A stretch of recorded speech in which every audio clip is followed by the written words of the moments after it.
Hello, everyone. Andy Jacob here with the DotCom Magazine Entrepreneur Spotlight Series. I have a great show today, one that I've been waiting for a number of weeks. I've been able to book a real expert in the pre-IPO asset class. And let me tell you, so many people at DotCom Magazine watch the show and they say, Jake, we love it when you bring in experts on finance, experts who are really specializing in a certain type of an asset class. And we brought him on the show today. His name is Drew Spaventa.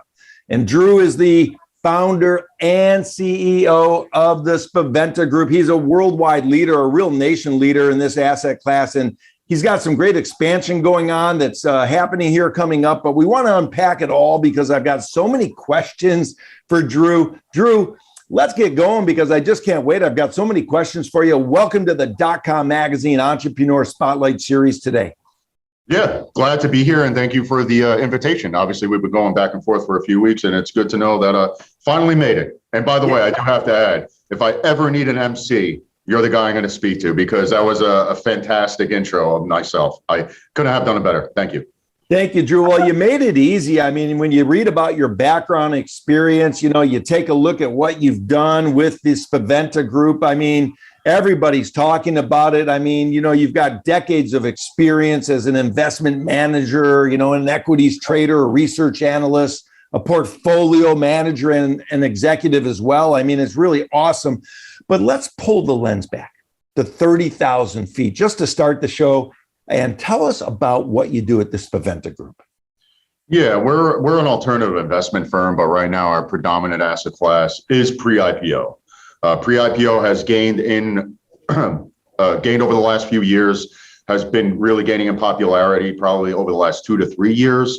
We've invested in a lot of companies prior to them going public. Just to name a few, between my firm now and my previous firm, Airbnb, SpaceX, SoFi, Impossible Foods, Eat Just, drone company Zipline. We just wrapped up an investment in the second largest crypto exchange in the nation as of right now, right behind Coinbase. That company's Kraken. So right now, our predominant asset class are pre-IPO opportunities within our investment fund. What we will be doing towards the end of this year, going into 2023, is we're going to start offering our clients opportunities in other asset classes like early stage venture capital. We're going to start branching out into real estate. As of next month, we're creating our own internal portfolio when it comes to NFTs, virtual real estate, cryptocurrencies. But just like, most of the world, there's still a lot to learn about that asset class.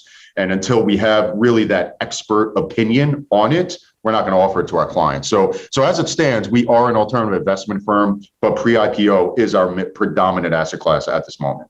Yeah, I love it so much. And, everything's moving so fast. I mean, a lot of people think even now versus 20 years ago, we're really in the golden age of technology. We have unprecedented advancements, sprouting, forth every single day. And with this opportunity of exponential growth comes an opportunity for wealth building opportunities. I know you're a big believer in that. Let's talk about where you think technology is leading and how it offers a great opportunity to build wealth. Yeah, the crazy thing, man, is that, technology is, increasing at a rapid pace. I mean, there's this thing about Star Trek, right? What happened to Star Trek in the 70s, 80s, all of a sudden it's becoming a reality, right? Tablets and maybe not teleportation, but maybe not, I'm not a Star Trek fan, but, traveling as fast as the speed of light through the galaxy, from galaxy to galaxy, we haven't hit just yet. But I mean, just think about how far we've come, even the last, decade.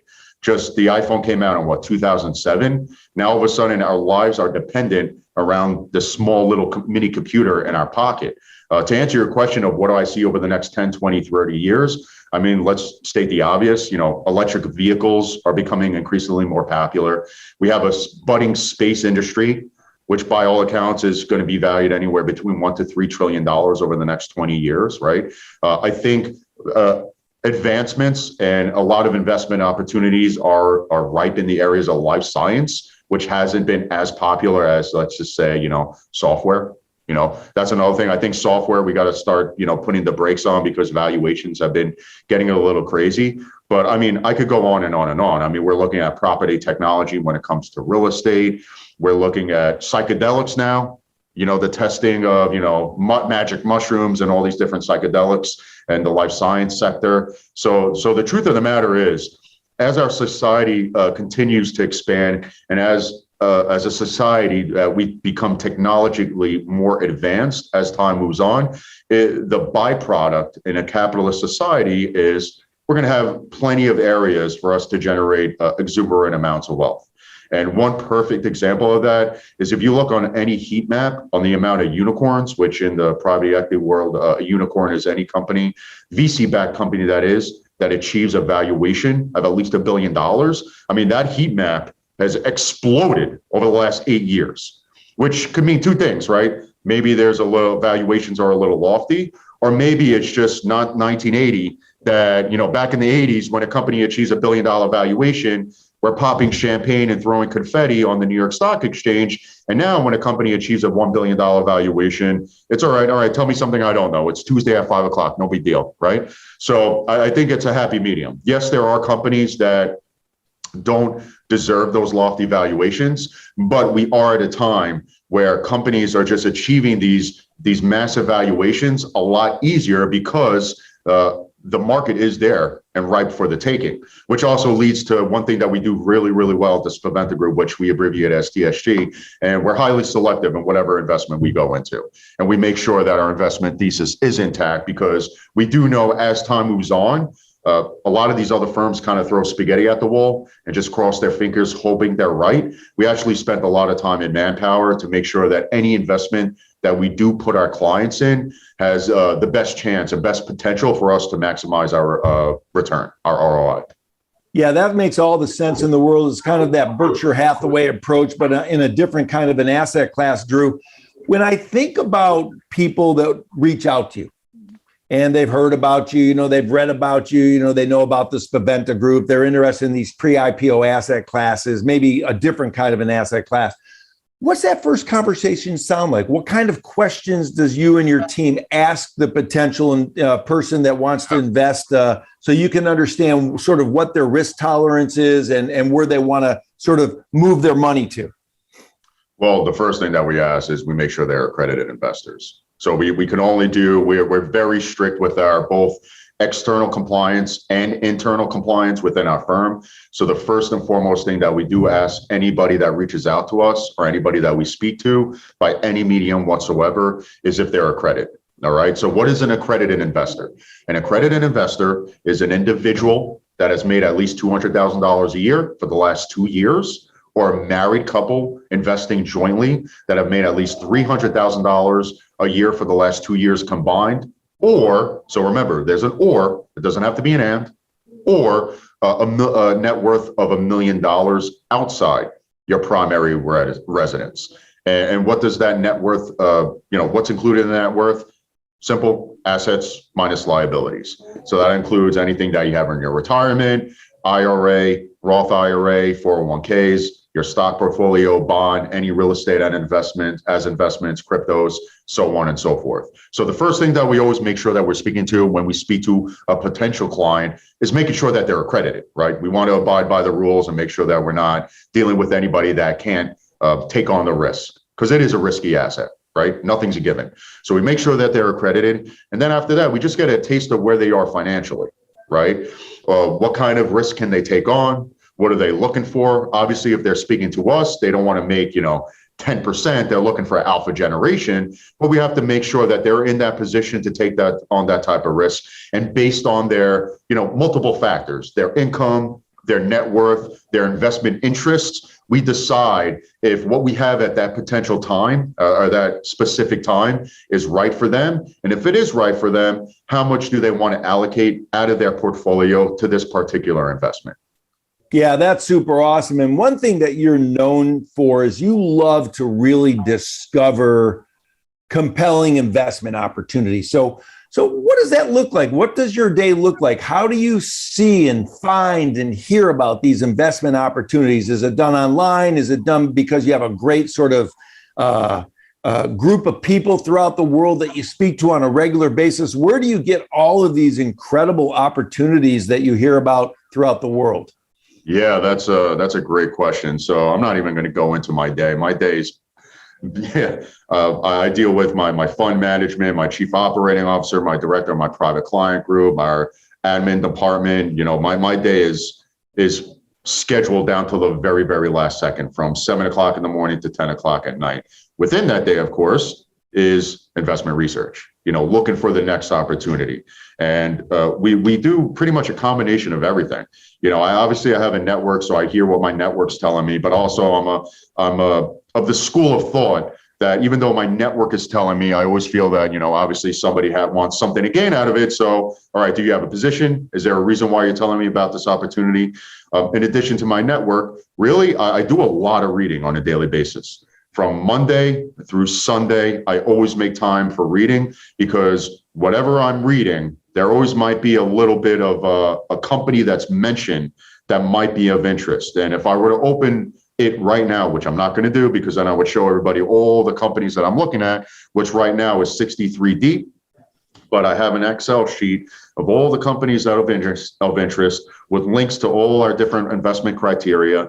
And as time moves on, I really isolate it down to the core criteria that I want before we make an investment. So it could be something as simple as hearing the same company over and over and over again, or something along the lines of us taking a top-down approach, looking at by industry. It really all depends on any situation. And then ultimately, what we predominantly do is, being that we're not at this point in time primary investors, we purchase these shares in the secondary market, which means directly from selling shareholders or SPVs that have those shares available. We obviously have to make sure that there's availability for us to purchase those interest in that company on a secondary nature. Yeah, so interesting. What a great day, a powerful day you have, Drew. And of course, looking over your shoulder, you have a great poster. It says boss and leader. And, the boss is sort of a king sitting on top of a piece of concrete, and you've got sort of guys pulling the boss along. And then the leader looks to be all the bosses pulling together at the same sort of, approach. So let's talk about leadership, because I know you're a great leader, and let's talk about what it takes to really be a great leader in your mind, Drew. It's funny, because prior to us launching, maybe I shouldn't say this, but I'm going to say it anyway, right? We had an issue with the lighting, right? So typically whenever I do a podcast, I do it from behind my desk. Now I'm sitting actually to, typically where some of my employees sit when I have to have a conversation with them. That's why the computer's facing this way now. And that's the only reason why you're seeing that, right? So to explain some of these posters here, I have a pair of golf clubs right over there where I play golf from time to time. I'm not a huge avid fan. Over there, I have some other things. I have a poster that my fiance painted for me. I have a tiger over there because I was born in the year of the tiger, according to the Asian horoscope. And then obviously you pointed out the boss leader poster that I put there when we first moved into the office. The reason why I put that poster up there is to, in my opinion, okay, when you look at an organization, any organization, whether it's a private company, a municipality, a government, whatever it is, non-charity, it doesn't matter. Any organization itself, you got to look at the leader and the culture that instills. And that's the first thing that I wanted to focus on with the launch of the Spaventa Group, is instilling a culture that I believe in. And just to really go over the reason why I called it the Spaventa Group and not, New York pre-IPO or New York alternative investment or the best of America or whatever, something like that, is really two reasons. Number one, I think I told you a little bit about my story. I'm just going to give a quick, brief overview. No father, single mother, grew up on welfare, all that glorious stuff, right? So who did I go for guidance? Earl Nightingale, Napoleon Hill, Andrew Carnegie. And really that helped really form my mindset of being a winner and actually going out there and conquering and creating your reality. And that's the culture that I wanted to instill, not only for our consultants, but for clients as well. And then the second reason why I named the firm after me is because if it's my name on the door, it even forces me more so, not that I'm not already, but it forces me more so to make sure that our firm is putting our best foot forward and doing the right thing. Because ultimately, if even one of our clients gets pissed off and complains, it's my name, right? It's my name. So to answer your question about that poster, it just keeps me always in check to look at that poster and just a way of leading my firm, not to be a boss and bark orders at everybody, but never to ask anybody to do something that I wouldn't do myself, and to really lead by example. So I think that's one of the best posters I have in this office, and I've had it up there since day one. I love it, Drew. I mean, that's almost a mini Harvard MBA you just gave to the entrepreneurs watching the show just based on the poster. So that's awesome. Now, listen, yeah, it's super cool. It was only that easy, right? Yeah, of course. And I know, this is a great interview. I'm going to bring you back on the show because I want to talk more about that journey of yours. But one thing that's interesting, I think, is I know that you train in Muay Thai. And you've been involved in, this physical aspect of learning this art form in a very high level. When you think about sort of your activity in something like that, in the pursuit of that, what can you learn from that training that you've been able to sort of transfer over into becoming an entrepreneur? The fighting spirit, man, that's really what comes down to it. And honestly, I don't want to say I learned anything aside from technique and, throwing a punch and knowing how to kick and everything from Muay Thai. But my ability to be ambitious and motivated and determined from being an entrepreneur helped me succeed actually in Muay Thai. And I've taken jiu-jitsu and Krav Maga and regular kickboxing and some judo. And I finally settled on Muay Thai because it's so difficult. You got 10 minutes of jump rope, then another 15 minutes of pre-warm-ups, then you're getting to pad work, then you're getting to sparring. And it just requires so much energy and stamina that when initially I started taking group classes, over the course of 3 months, I would see so many people just quitting. And for whatever reason, I get a high off when I go into something and I see most people quitting and not having, the wherewithal to follow through with something. I don't know, for some reason, it gives me something to achieve. So then I switched to private lessons, but it's just such an amazing workout, and it turned into a stress release. So yes, I think from something like Muay Thai or any other martial art or anything else, any hobby, anything out there that requires you to have some sort of discipline is a huge advantage when it comes to you becoming an entrepreneur and following your dreams and achieving some sort of level of success. Because what people don't realize is, when you think about 99 to 1%, right, it's not really just wealth, it's about mindset, right? 99% of people, unfortunately, want that thing, right? They want the best, they want to be the best, but unfortunately, also 99% of people aren't willing to work for it. So when you can throw yourself behind a hobby, it doesn't have to be Muay Thai or martial arts, but any hobby for that nature, and learn some sort of discipline, it really is a great piece of advice or great piece of skill in your entrepreneurial journey. That's an awesome answer. And of course, I think I called it Mai Tai, not Muay Thai. I know. I didn't want to correct you, but yeah, no, Andy, it's Muay Thai. We're not sipping drinks with Cosmos and pina coladas, but I'll let that one slide. I think the Mai Tai is coming after the Muay Thai. Yeah, we could edit that out. Don't worry about it. That's great. I love it so much. And of course, we've watched some Muay Thai on television. It's a remarkable sport. And, like you mentioned, so many people quit. And that turns you on because you know that you keep going past the point where people are quitting. And I understand that completely. As a final question, let's talk about entrepreneurship, okay? We have younger entrepreneurs watching the show, and they might be hitting a roadblock or a pothole in the road, or maybe hitting a wall. Maybe you could share some advice, Drew, on what it takes as an entrepreneur to get through those tough times and coming out the other side,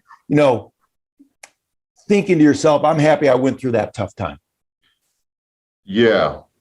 I would say believe in yourself 100%. And I would say this. Number one, there's a thought that I've been obsessed with for years, and that's when you're dead, none of this matters. I'm in my late 30s, and statistically speaking, half my life is going to be over in a few years. Okay, you only get one shot. I care what people think about my character. I don't want anybody walking around saying Drew Spaventa's a piece of what or anything like that. I don't care what anything thinks about my personality or some of my tattoos or anything like that. So don't care what people think. Care what people think about your character, but don't care what people think about you as a person. In addition to that, I think a great piece of advice is don't hold anybody on a pedestal. Myself, Steve Jobs, the president of the United States, some CEO of a multi-billion-dollar company, because just like you, they're regular people. And I can tell you this much. I've spoken to very, very affluent people, and most of the time, people don't know what the hell they're doing, and they just keep on moving along until something works out. But what happens when they sit down for interviews like this, or they sit down with the media paints a picture that this person's an expert and they know what they're doing and all that good stuff. And meanwhile, the reality is that none of us have all the answers, and but the one thing that we all do is just keep on moving forward no matter what. So any entrepreneur out there that wants to accomplish their dreams, build the next big business, or whatever your endeavors, whatever dreams you have and any endeavors that you may want to go in the future, is don't put anybody on a pedestal, and no matter what, just keep on moving forward. Because at the end of the day, that Jeff Bezos, Elon Musk, they're just like you.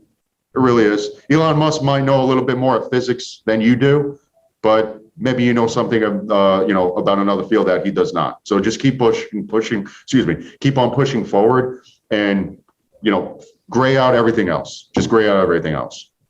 Drew, that is powerful. Wow. I mean, again, for the entrepreneurs watching the show, rewind what Drew just said. I mean, that's powerful. It's a great way to approach the world. It's a great way to get into your entrepreneurial endeavors. It's a great way to take a company from small to mid-size, and then from mid-size to large. Lead with your team, like Drew's poster shows, and be the tiger like the other poster shows. And it's fantastic. I mean, I love it so much. Listen, thank you so much for coming on the show. This has been absolutely awesome. The Spaventa Group is leading the way, and society's changing, and so are investments, and you're a leader of the pack. So Andrew, thank you so much for coming on the .com magazine Entrepreneur Spotlight series today.